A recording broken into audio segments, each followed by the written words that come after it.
Hey guys, welcome back to my channel. For those who are new here, I am Psychic Bella Love. You can book your own personal and private reading with me on my website, psychicbellalove.com. And right now, if you book today, there is a coupon code that is good for $15 off any 20-minute reading or up. And that code is Halloween at checkout. Otherwise, you can always use coupon code NEW if you are a new customer for extra money off. I do not take video requests on YouTube, but you can join my Patreon at the appropriate tier for that option. It is patreon.com/psychicbellalove, and you can also follow me on Instagram, psychicbellalove. All that information will be in the description box below. And so I wanted to take a look at whether or not Kim Kardashian and Pete Davidson are a thing, and if we're gonna see them publicly be out in a relationship anytime soon, because they were hanging out with Courtney and Travis at Knott's Berry or Scary Farm, I think they call it, during this time of year. So, and then at first everybody was saying, oh, they're just friends, but then today, rumors came out that they actually spent the night at a hotel and hooked up together before the amusement park thing. So, it's a lot. So, please join us and answer any questions that we have in regards to Kim Kardashian and Pete Davidson, whether or not this is anything, if the rumors are true about them. What do we need to know? Thank you, Spirit.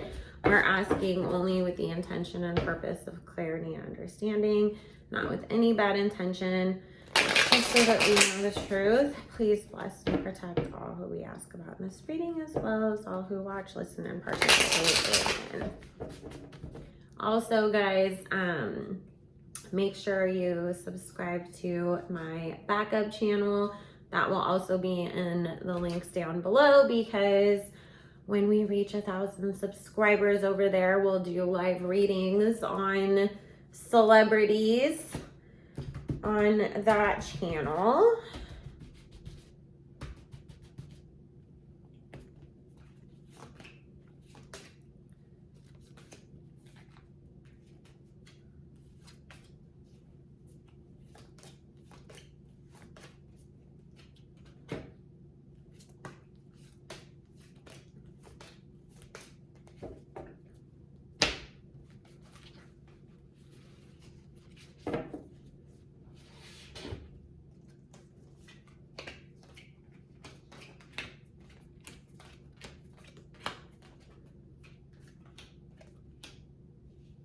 Okay. Kim still hasn't like completely moved on from what happened with her marriage, because she went into her marriage with Kanye, Spirit is saying, thinking like, well, he was her biggest fan and he chased after her, and she thought he was going to just basically continue to always worship, adore, chase after her. And, you know, Kanye kind of expected like what marriage is for everybody else. You're my partner, you're gonna support me too, you know, you're not gonna do certain things excuse me, as my wife. And obviously, especially after he really went down his spiritual path, he didn't want her dressing certain ways and everything. And so Kim really felt like the whole script and how she thought that that relationship was going to go didn't work out, and she didn't end up being happy. And so it's not that she's not over Kanye, it's that she's not over, you know, how everything sort of transpired and then obviously took a place and ending. And also she thought that he was gonna come really try really super hard to get her back. And the fact that he went out and was dating Irina Shayk and doing his own thing, that also shook her up and affected her ego. So there was this whole thing of, you know, if this other guy who, you know, because I do feel like Pete was drooling all over her and everything and made her feel good about herself. So there is this thing here of her feeling like he brought her sexy back. Like he made her feel good about herself. He boosted her confidence because he was doing all of those things that she missed out on and that she expected her husband to do, and he wasn't. So it wasn't really like sex, but it was, oh, you're making me feel good about myself because you're chasing after me. Because this is talking about the temptation because of your ego, and it's building that ego up that's wounded right now, because she's obviously with this Five of Cups talking about, you know, still trying to get over what didn't work. Kim is really focused too right now on trying to build her brands. Like, she wants to be, you know, how we sort of see people like Jay-Z or Rihanna as these like bosses and moguls that have these empires, you know, and they just keep adding and building to that. That's what Kim wants to be. And yes, there is this competition that she has with Kanye. He's showing up as the King of Swords. You know, swords represent air. So, and Kim's showing up as the Queen of Swords in the underlying energy of the cards.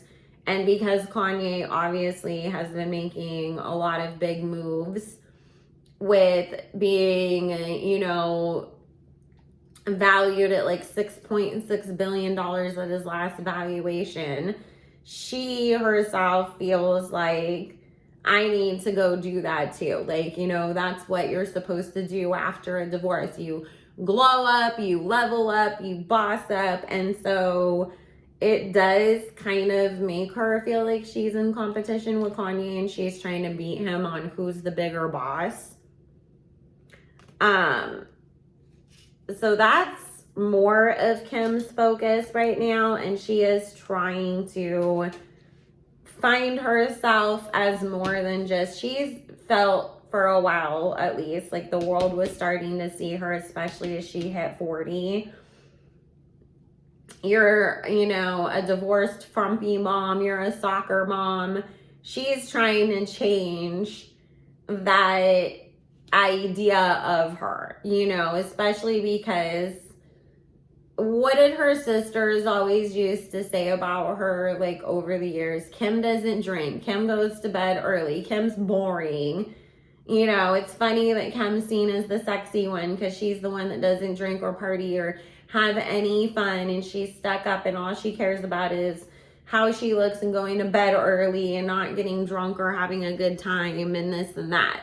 So Kim feels like, okay, that was cute back then, but now that doesn't work because as a mom of 4 in my 40s, like, I really am going to be seen as the frumpy dumpy one. So she is trying to change the perception of herself, and it is about the perception. The High Priestess here is talking about this being about how others see her and the image that she wants to project out into the world as fun Kim.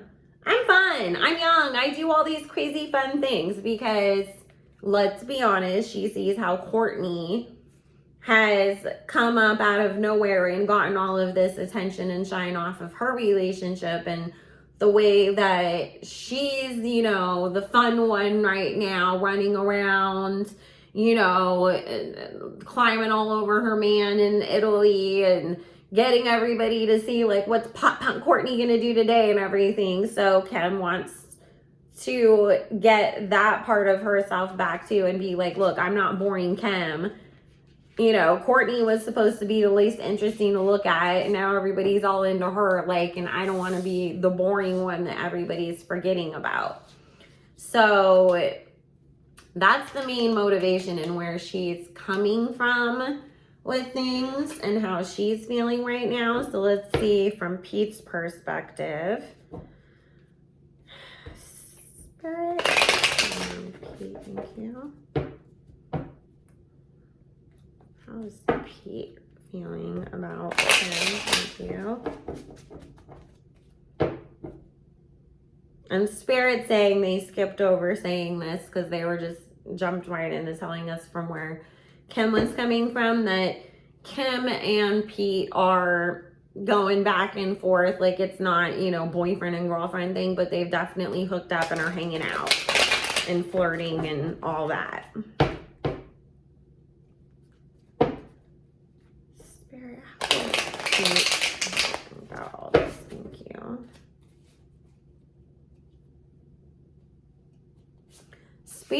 Spirit is saying, you know, I mean, obviously we've all seen Pete definitely jumps from relationship to relationship. And if you guys watched his interview that he did with Charlamagne, he said that he has, you know, a tendency to jump into relationships and be all like super intense and involved and fall in love really, really fast, and that he usually scares girls away because of that. So that makes me a little nervous for him.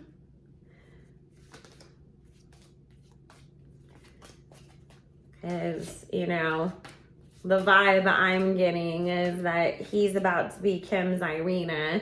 You know, like, you're my little quick rebound, fling, fun, get my sexy back, you know, remind myself that I can still pull somebody and I still got it, but I'm not, you know, going to spend the rest of my life with you. And it's like, for Kanye and Irina, that worked for both of them because Irina was, you know, coming out of her situation with her baby daddy, and they were still trying to figure out how to, you know, co-parent and get along and all of that kind of stuff too. So her and Kanye were in the same space of, we just kind of need somebody who understands and is going through it too, and to have some fun and let loose with somebody that understands. But that person isn't going to have this expectation that, you know, this is going to be serious, because we're just not in that place right now that we can do that with somebody.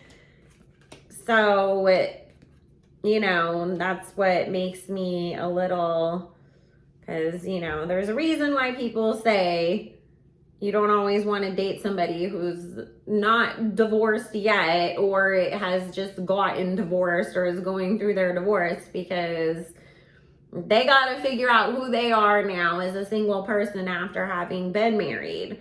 And that doesn't always mean they're ready to find out who they are in the new relationship.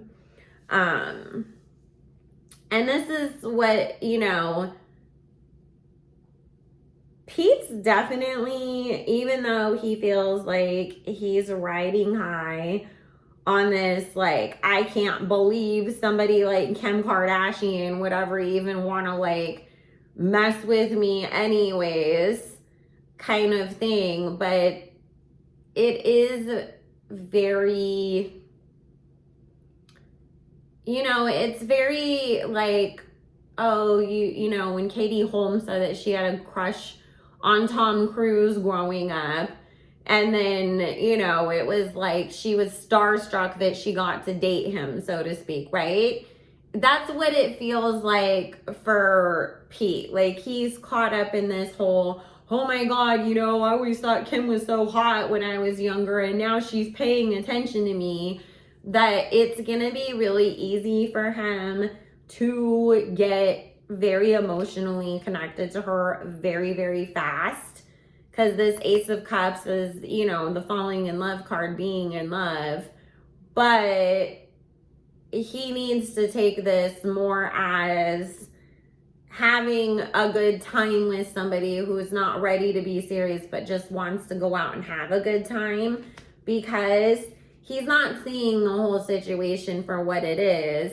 And, you know, he's going to end up getting blindsided because she's not going to stay with him in the long run. And there's something here too that at a certain point, once Pete feels like, because we're so early into all of this, Spirit is saying really it was them doing the whole SNL thing that got this all popping off. So we're really talking about just a couple weeks now. This is just the first time we're seeing them out publicly, really. But once things sort of get into a groove where it's like we've been vibing for maybe a couple months or whatever, so you start to feel like you're a little more comfortable, or there's some hope like, oh, this is gonna, you know, maybe turn out to be something, that's where all of a sudden he's going to find himself very threatened by Kanye.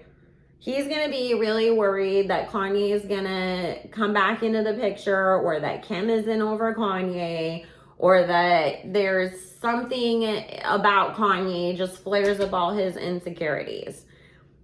And I feel like this is, you know, I'm going to give Pete some credit here because obviously he went through something with Ariana where, you know, she's moving on with him. Mac Miller passed away, and obviously her grieving Mac Miller's death caused a lot of problems between her and Pete that led to them ending up breaking up.